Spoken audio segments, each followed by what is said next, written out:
Good evening, everyone. This is episode 86 of the Enough to Keep Going podcast. Tonight is the GX show. I am SwissGuard, and I'll be your host tonight. It's just a duo, as Prime and DB are unable to attend. But fortunately, we have Agasicles Stamas with us, and he's loquacious enough to cover, 10 gamers, much less 2. So, how you doing, Agasicles? I'm good. We do have something weird going on in OBS where your mic is also coming out on my mic channel, but I will try and clear that up while you are talking, and we will proceed with the show. Technical issues abound tonight. It's kind of star-crossed. But speaking of stars, tonight is actually the 88th anniversary of one Mr. Spock's birthday. So we tip of the cap to Leonard Nimoy. It wouldn't be an E2KG episode if we didn't get a little Star Trek involved. Fortunately, on the agenda tonight, I don't see much sci-fi on the agenda, but that's okay. We got a lot of games to cover. I'm looking forward to our main GX playlist because Zeus has some, or Agasicles has some games queued up that he's been rather cantankerous on without having played, and now that he's actually, participated in said titles, I'm eager to see how he feels about it. But first, we have our Picks Plays, and tonight's Picks Plays was a little bit different. It's the anti-Picks Plays, wherein we don't play a game. What is the game that you've fallen off of or set down, and why?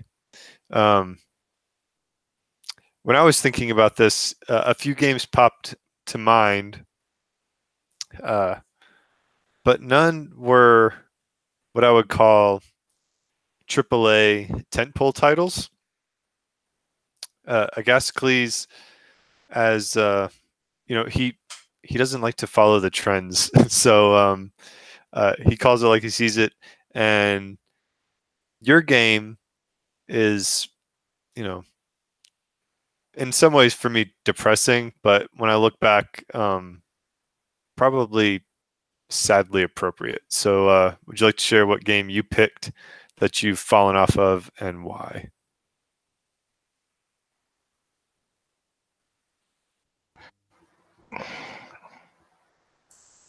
Yeah, by all means. So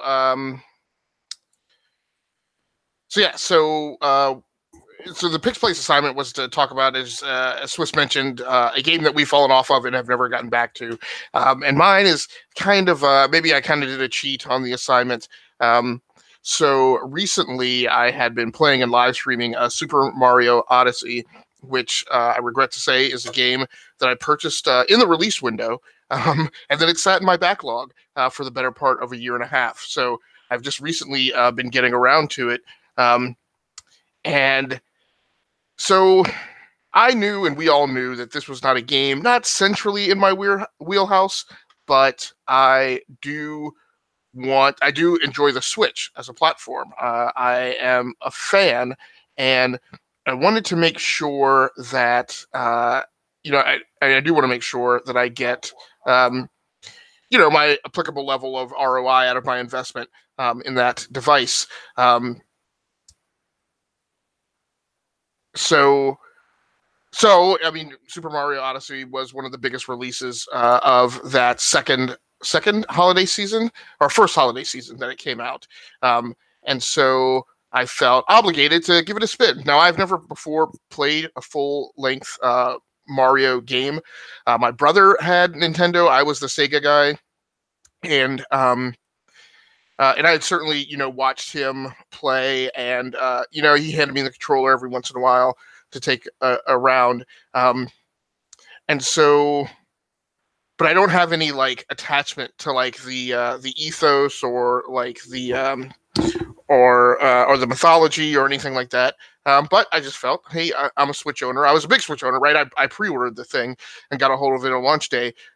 Far be it from me to then not play Super Mario Odyssey, but I typically game fairly late at night. Typically, by the time I start gaming, I've been up for 20 hours.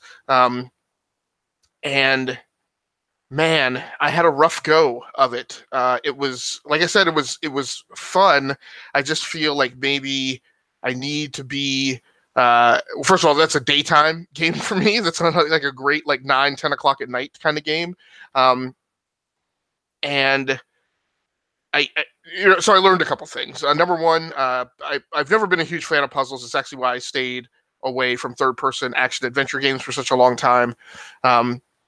But even now that I can kind of truck with with puzzles in games a little bit, I realize I need that. I need those periods of intense combat in between. And Super Mario Odyssey has sort of kind of combat in between, but it's very casual.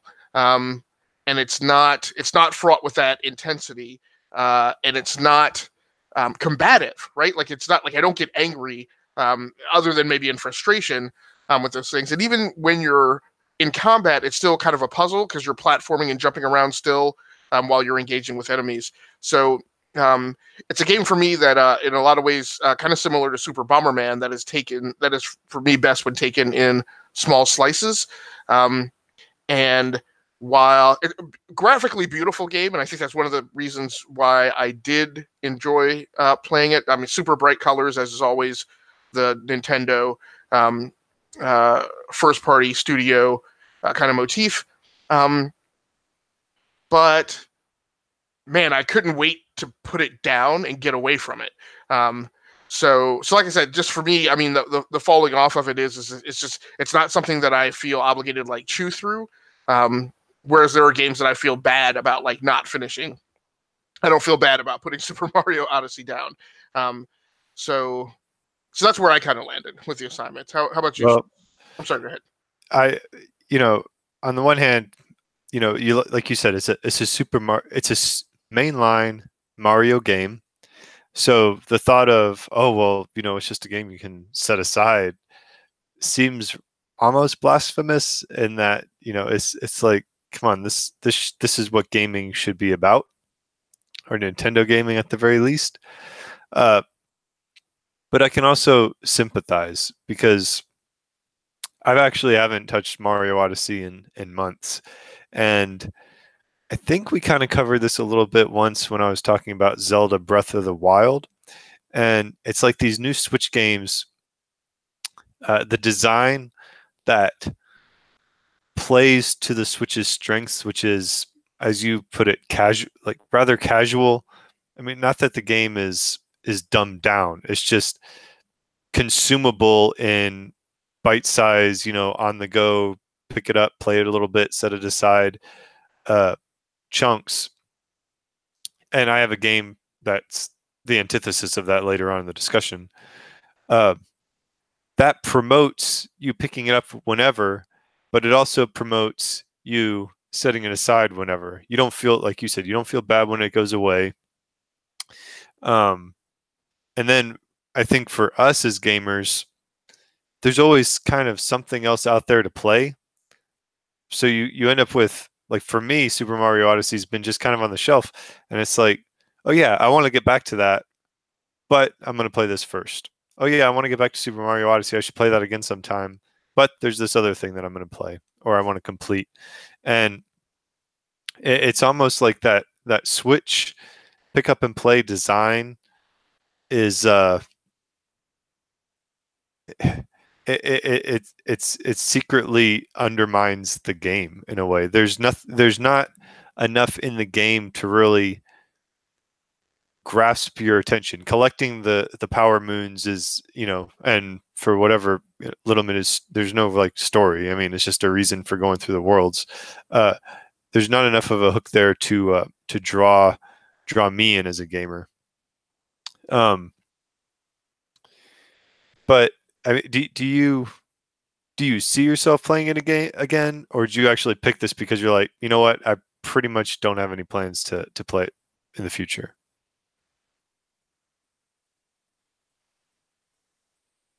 No, I definitely see myself probably coming back to it. It's not, but it's not something I'm going to force into my play queue, right? So I mean, so with me, that means there's just as good a chance as it won't ever be picked up, or it'll be one of those things that I'll pick it back up and like the save game file will be from like 14 months ago, right? So that to me is probably as close as I ever come to falling off anything completely. Um, I mean, there aren't a ton of games that I pay for that I just refuse to ever come back to. So this is about as close as it gets for me. Well, I had like Wolfenstein 2 listed. You know, it's just I had fun with it. It's not one of my primary genres, so when it comes time to play stuff, it just never really uh, bubbled up to the surface, I guess you could say, of my backlog. Um, but I did want to touch on another type of game that would be fallen off of or set down, and that is games with broken gameplay systems.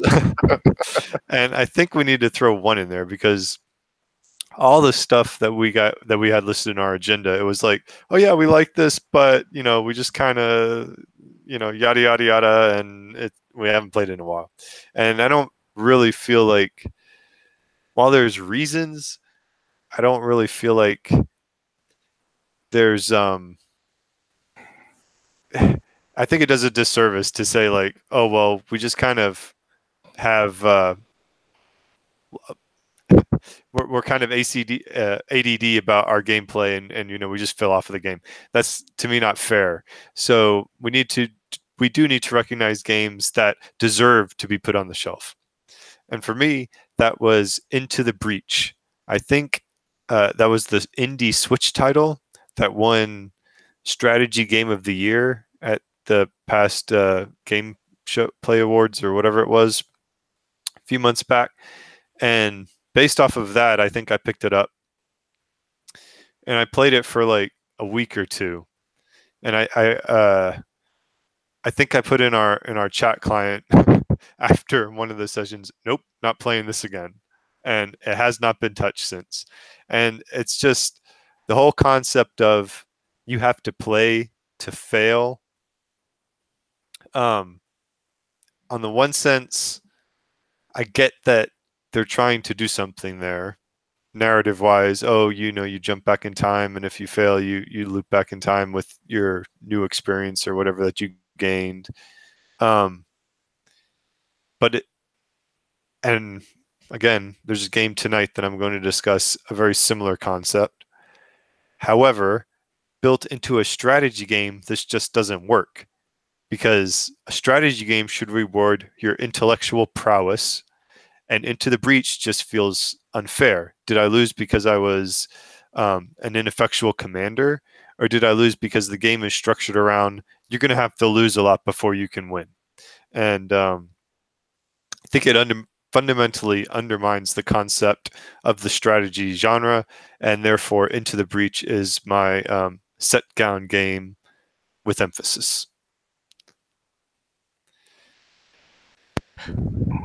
So so I'm a little curious about this because you because I thought you were fairly bullish on this game when you first picked it up. I mean, I think you and I were the only two who who kind of even noted this game's existence. So I think you're confusing this with BattleTech, which I'm always been bullish on. no, PC. I thought you were bullish on Into the Breach also. Oh, So DB heard. I know DB had mentioned it. I don't know how much he had played of it, or if he played it. But I perhaps I was maybe excited that I was going to pick it up, and maybe you got those vibes before, you know, my ship was dashed on the rocks of reality.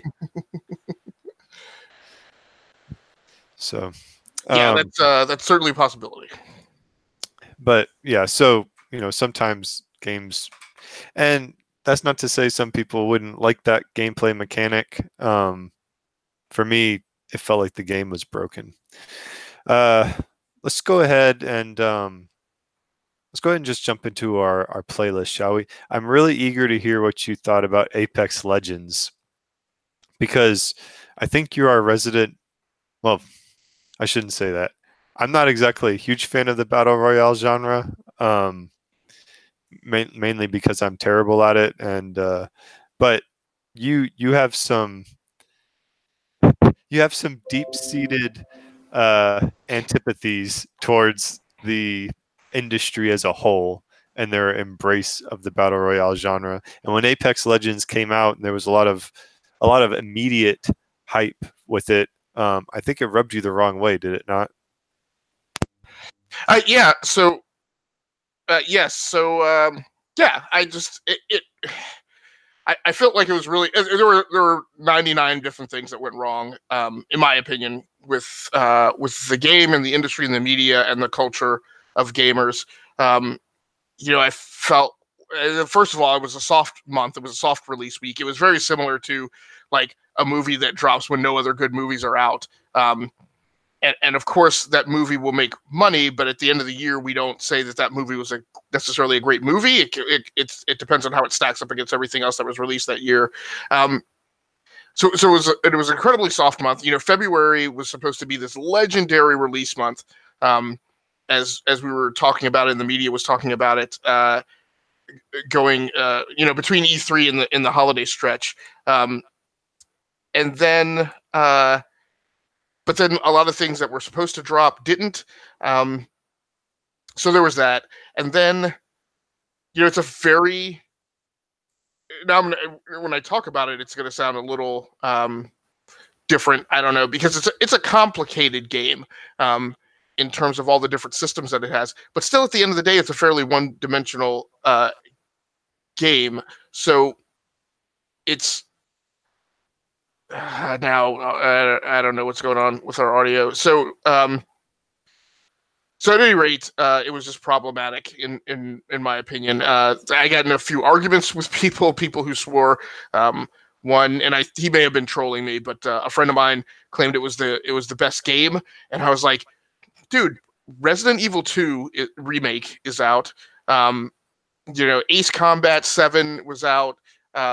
There were lots of other games that were out that were more complex than Apex. So I felt like it got way more kudos than it deserved. And obviously, as we all learned, to coin your term, it was the Trojan Bunny or the distraction round to the relative failure, I would say, that is Anthem. So from a gameplay and a creative aspect. So, it was suspiciously dropped the day before EA had to put out their earnings results. So yeah, I had a lot of problems with it. But having played it now, how do you feel about it? I don't feel great. Like I acknowledge the what they have done with the design. What they have done with the design is they have definitely, I don't want to say contrived, but they have definitely corralled or corroned gamers into a certain behavior in the game, and they have definitely funneled a certain dynamic. And that is, and this is why I don't like it, the game is structured such that you wind up let's say a match lasts 7 minutes. You spend about 5 of those minutes looting. You spend 5 of those minutes running around the map, grabbing weapons, constantly grabbing better weapons, pinging your teammates to tell them where better weapons are, acknowledging that an area has already been searched and ransacked. And then in the last 2 minutes, if you're lucky, you get involved in maybe one skirmish. If you survive that skirmish, maybe you get 2. So ammo is fairly limited, so the skirmishes don't really last that long. There's all sorts of kind of last save survival systems to prolong your life, even if you lose that encounter. But at the end of the day, it's a lot of it's not slow plotting mechanical gameplay, but it's very kind of boring gameplay for the majority of a match. accentuated by very quick, lethal moments of engagement. And so when I think about, the amount of time that I spend in a game, I'm like, so in an hour, right, I wind up spending, 45 minutes looting and then maybe 15 minutes actually fighting. It also creates a problem for me with learning curve where, it's a very sporadic amount of time that you get with the weapons. And so you don't really learn to fight unless you sit there and play for like 3 hours in a sitting. And the people who are getting good at that, obviously, are the people who are doing that every day because they're the only ones who get sufficient hands-on time with the weapons. Now, that all being said, that sounds to me like a predatory design that does exactly what it was intended to do, which is kind of make players feel like they're forced to play it for a certain amount of time. It is akin to a certain extent to the design elements of Forza, where I get frustrated with Forza a little bit because they sort of require you to kind of grind a lot offline so that you can get cars good enough to ever go play online. And as much as you play online, you still eventually have to come back and play offline to continue to increase like the bounty of your garage. So I mean, it's definitely, there's a definite contrivance to it. There's a certain degree of predatory. Obviously, that also then feeds into the desire to spend money to get access to the other Legends characters that are available. Because one of the skill sets that I guess you have to learn and pick up is you also need to learn to recognize who the key heroes are that you run into. So, because you have to learn and understand like how to fight those characters. So when you equip a legend that not a lot of people have, that might kind of give you a bit of a tactical advantage, by occupying characters that are fairly rare throughout the game. I think a lot of your criticisms are pretty much applicable to most battle royale games. Especially the learning curve aspect and the need to, like, you're kind of just thrown into the water and then say, okay, figure out how to swim. So the one thing that I did like about it, though, is that they eliminated the whole building mechanic that's in Fortnite, which I despised with the passion of 1,000 suns. Right, and I guess I wouldn't necessarily say that I wouldn't necessarily say that it's the same as a lot of the other battle royale games because in the other battle royale games you get a lot of you don't get as much as you do in a traditional first-person shooter in like a team deathmatch, but you definitely get more stick time than you do in Apex because there's not as large of a looting mechanic. Like I feel like in Fortnite. I mean, the other thing is at least I feel like when I play Fortnite and when I played PUBG, it is feasible to disengage from an encounter. But the lethality of the weapons in Apex is so acute that there's not like when you get involved in a skirmish, you're in a skirmish. There is no fight or flight option. Whereas I feel it's Thunderdome. Right. And so in that aspect, I don't feel like it's quite the same. It's down that vector, but it is very sharp and it is very acute with Apex, more so than I think it is with other battle royale games. Are you eager to continue playing it, or is it mostly going to be if your friends are playing, you'll hop in? I have a steady, fortunately or unfortunately. Obviously, a lot of the people I play with now are other live streamers, and it's a very popular game, that whole genre. So there's an obligatory increment of my gaming time that winds up being consumed with that. I don't mind playing it. It's great. I mean, but going back to the original, Xbox Live days on 360, I enjoy playing those games, and yes, more so with people, that I regularly game with. So yeah, I mean, I'm still gonna play it. It's still gonna pop up in my queue. I will say as a preference, I've also spent some time recently playing Black Ops, and I definitely prefer that because then you're constantly playing the game, right? And you're not. I mean, you can get killed often, and you can get in a rut where you feel like you're just being spawn killed all the time, which has always been the problem with Call of Duty. But the maps are much tighter. There's much more frequent engagement. You don't spend minutes and minutes upon minutes, not encountering somebody. Some of the maps are really close there. I mean, they're practically close quarter battle maps. So it's much more enjoyable. Even Rainbow Six, I think, is more enjoyable in terms of the amount of your time that you're occupied actually engaged in combat and doing something actively. Cool. You mind if we move on? No, please. Yeah, go ahead. All right. So I've got 2 games. I'm going to hit one really quickly. I finished the campaign in God of War basically because I decided I'm not going to do any more side quests. Just go straight through. And I was happy I wrapped it up. It's an excellent game. We talked a little bit about the theme of Kratos with Atreus and the father and son aspect, but the whole theme of parenthood is kind of woven throughout the game, far more than I anticipated. And I think the storytellers did a good job of exploring it from multiple aspects, and what it means to be a parent, and what it means to be a parent while you're watching your child grow up and make mistakes or have triumphs. So it was a pretty good experience. I'm disappointed that I wasn't able to do enough of the more side quests. Like, there's a lot left in the game. There's like realms. There's entire like realms that they have that you aren't required to touch, but you can if you want.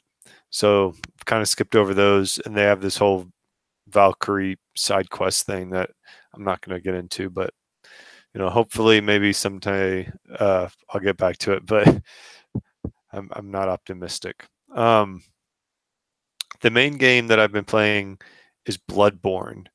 Now, I did try to pick up Sekiro Shadows Die Twice this past weekend, and I wanted to, as you know, Best Buy's Gamers Club Unlocked is expiring. My subscription is still active for now, so whenever I buy a PS4 physical copy, I try to buy from Best Buy, so I get my whatever it is, 10 or 20% off or whatever. But they didn't have it, and it wasn't that they were sold out; they just didn't have it. So I don't know if it was the Best Buy that I stopped at or what, but I ordered it online and it hadn't come in yet. So instead, and I've never played any of the Soulsborne games. I did have Bloodborne, haven't played it yet. So I figured, okay, I'll pop in Bloodborne, and just to see what these, this From Software genre of action pain games is like. And that way I can compare it to Sekiro, which, I heard plays a little differently. So with Bloodborne, yeah, it's definitely hard. The first night I played it, and I was surprised at how little guidance they give you. They kind of, there's ways, like, if you peek around for them to even like explain what the controls are, but the goals and whatnot, a lot of it's just hidden, and you play through experimentation and failure, which I criticized heavily in Into the Breach, but I kind of get it in Bloodborne. Initially I selected like an axe or whatever for my main weapon. Turns out that's like the more powerful slow weapon in the game. And as I was learning the controls, I wasn't having that much success. I felt I could feel myself, and my play style wasn't complementary with the slow powerful weapon. So I actually restarted the game. I got the less powerful but much quicker weapon, and I immediately had more success. So definitely how to tune it to my play style. But this whole concept of you go, and I guess in the original Dark Souls games, they're campfires, and in this one there's little lanterns. They're the safe points. As you go from one of these safe little points and move on and explore and fight, if you die, you start back at the safe point. Anything you would have done, though, is like permanent. So any health pickups that you have, any of the ammunition that I used, if I have them, I have them. I retain them. If I use them, they're gone forever.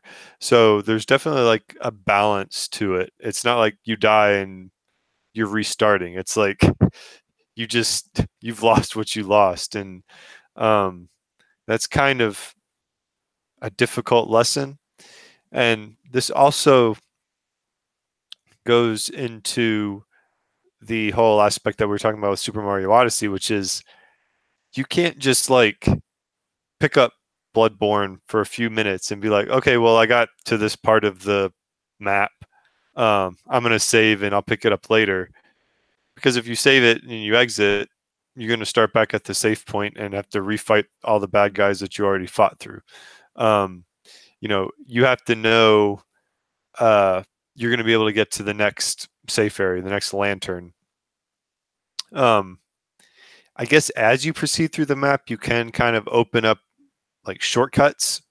So, okay, you take the long way around, but you open a gate. And now the next time you go through, you can just kind of cut through and go through the gate. So there is some progress made you can make despite your deaths. But you still need to open those shortcuts up, and you may or may not know when those shortcuts are coming. I did find there's some subtlety to the combat. I did find I could, interrupt an enemy's attack with my pistol and then counterattack with my, melee weapon. And there was a really big, scary dude that I was trying to avoid, and then he snuck up on me somehow, and I just ran away, but then realized he was blocking my only path back out. So I had to engage him, and I actually used that and beat him on the first try, which was surprising. But there's enough little bit of tantalizing story that for me is kind of like catnip.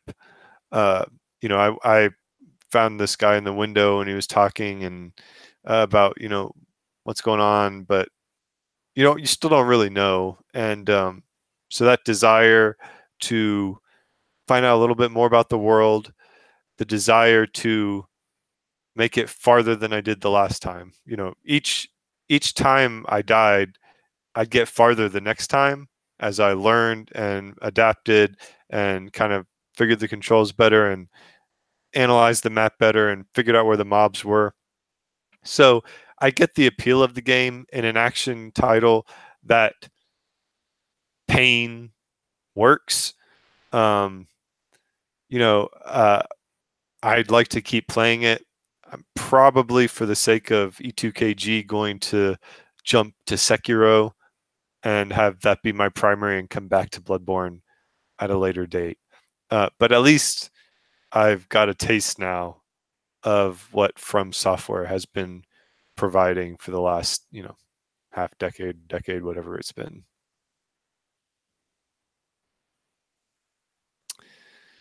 So, Agasicles, would you prefer to talk your PC game or your PS4 game?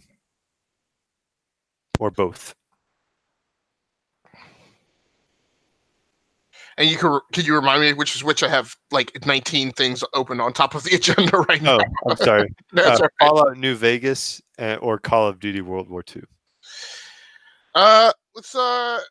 Let's do Call of Duty World War II, because I probably spent more time playing that than Fallout New Vegas. So yeah, I had occasion. It was actually the morning following a session of Apex, and I needed to stay on my PlayStation 4 for a morning live stream, because that's what I had hooked up and configured.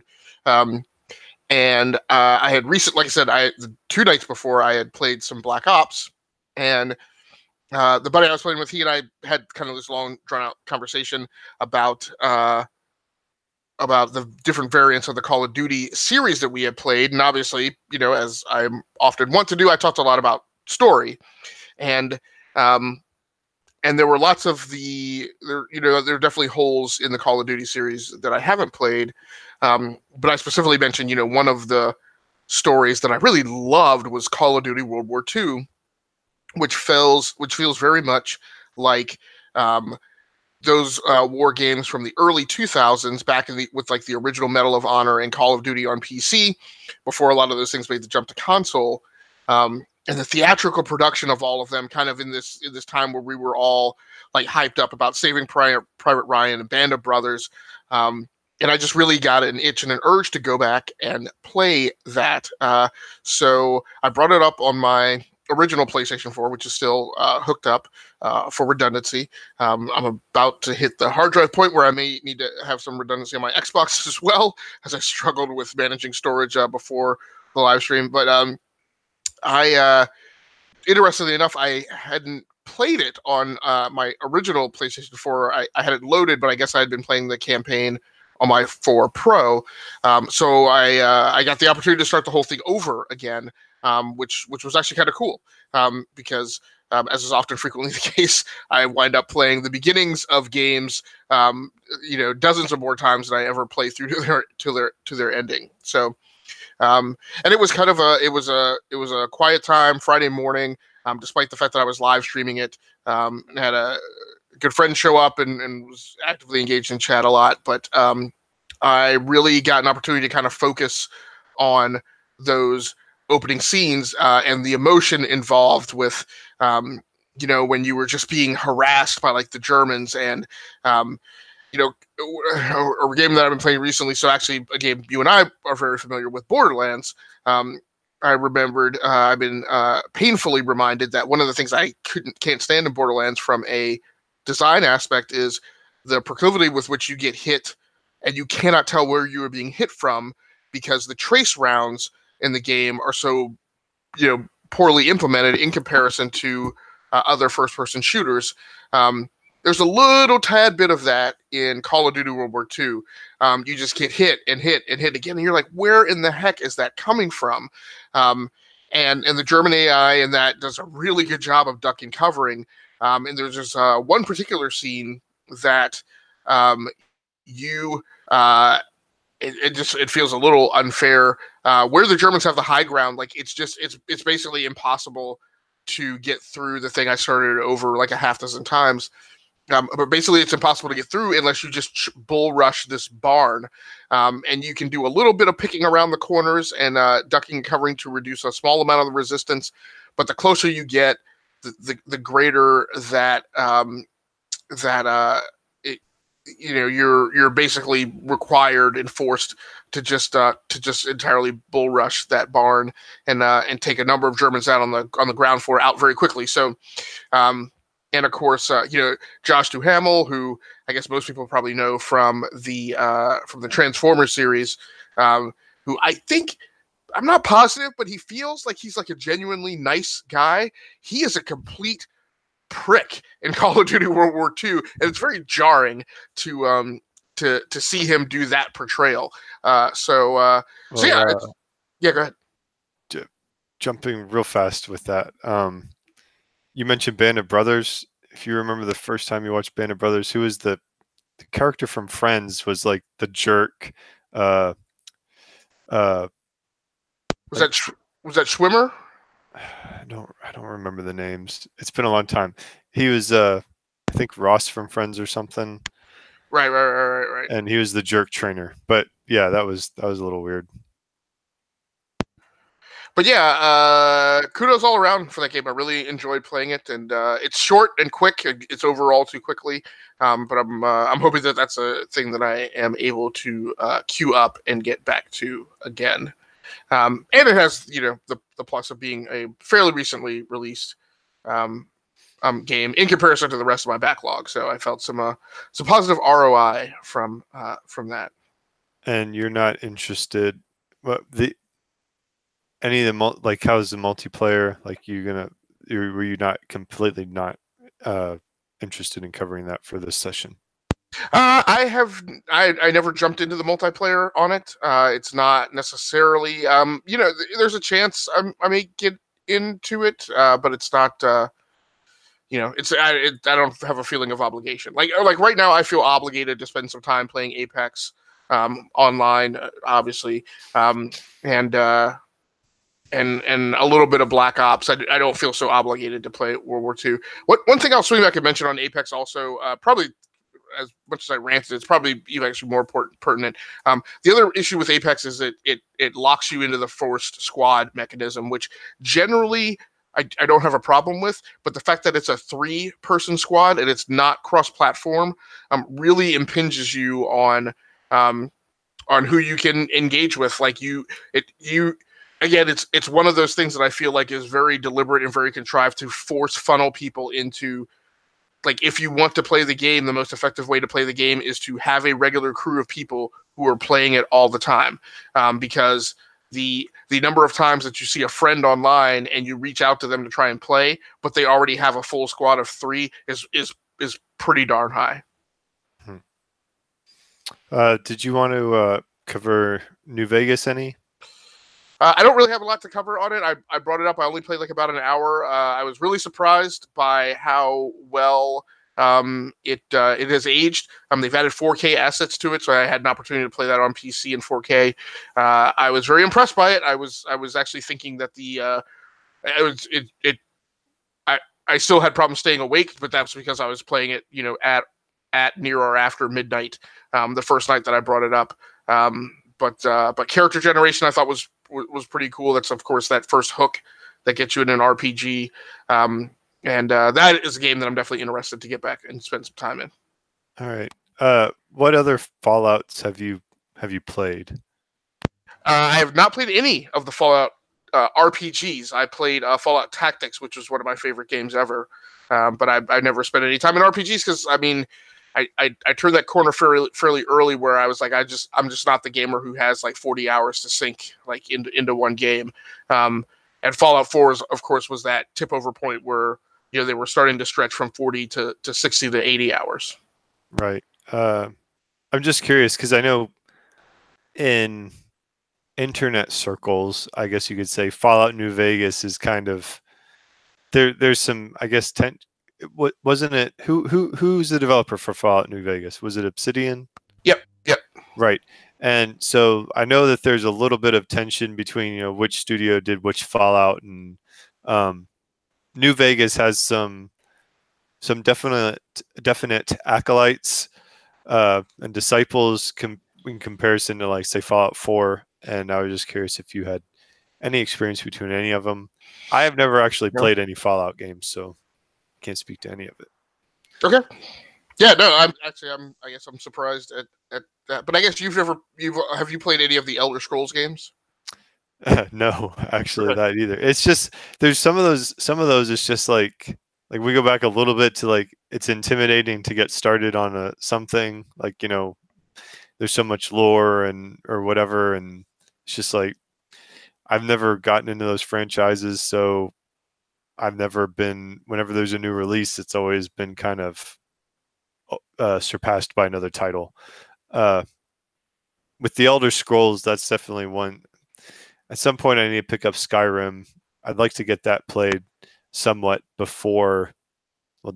definitely before Elder Scrolls 6, but I got probably a few years. So right. And it's available on Switch, so you can take it with you on the go, which is pretty awesome. All right. Do we want to venture a Picks Plays assignment pitch tonight with just 2 of us?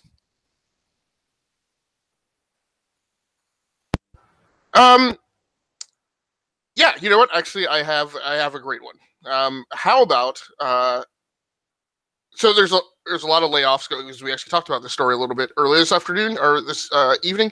So obviously there's a lot of unfortunate layoffs going on around the industry.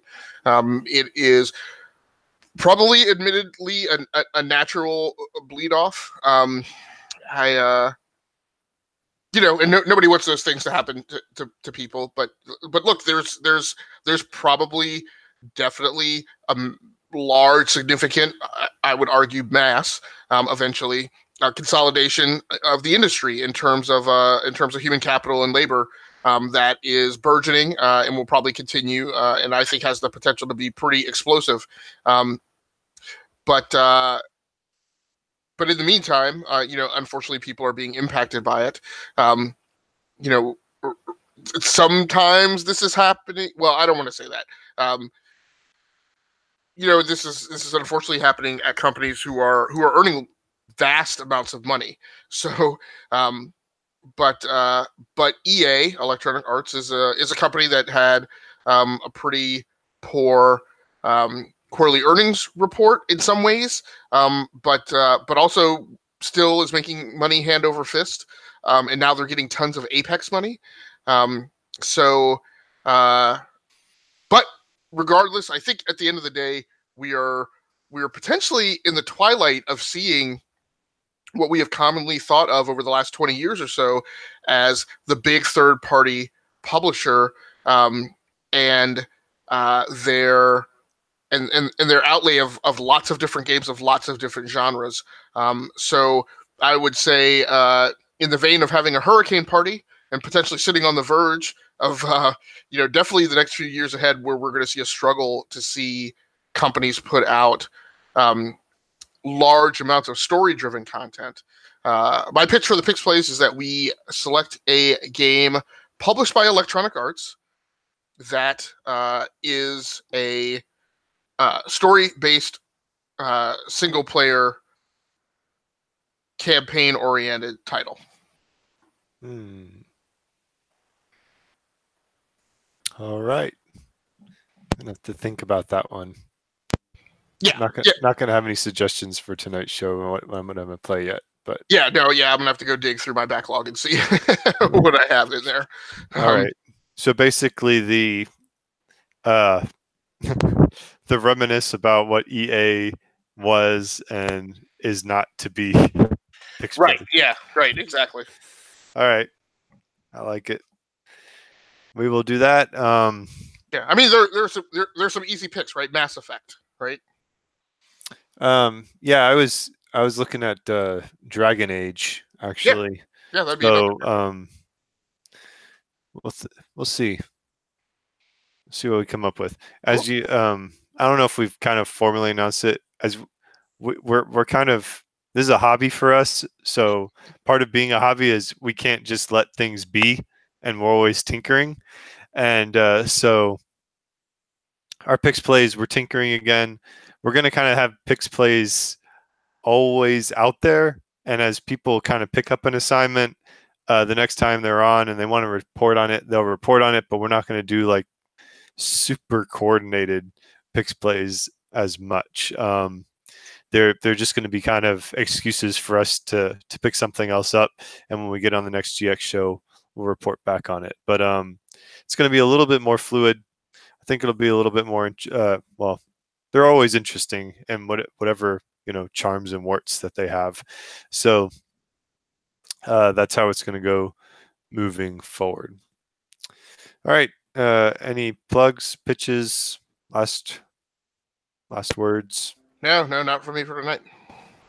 All right.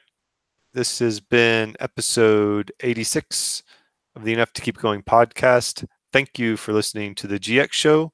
We will be back next Tuesday for our news show, Deep Dive. And until then, have a good night.